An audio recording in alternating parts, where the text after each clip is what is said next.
Break के बाद इस्तकबाल। 14वां ब्रिक्स सरबराही इजलास आज से शुरू होगा। हालांकि कोरोना के मामलों में कमी आने के बाद अब फिजिकल मीटिंग हो रही है, लेकिन ब्रिक्स का 2 रोजा इजलास वर्चुअल ही होगा। इसमें ब्राजील, रूस, हिंदुस्तान, चीन और जनूबी अफ्रीका के सरबराहान शिरकत करेंगे।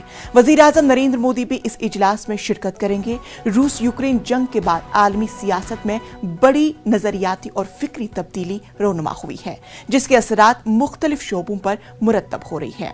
2009 में ब्रिक्स का कयाम अमल में आया था। इसके मकसद आलमी माईशत की तश्कील नौ और तरक्की पजीर मुल्कों में नई माली दर्जाबंदी को मुतारिफ कराना था, लेकिन इतने बरसों बाद भी इस तंजीम को अपने मकासद में खातिर ख्वाह कामयाबी हासिल नहीं हो सकी।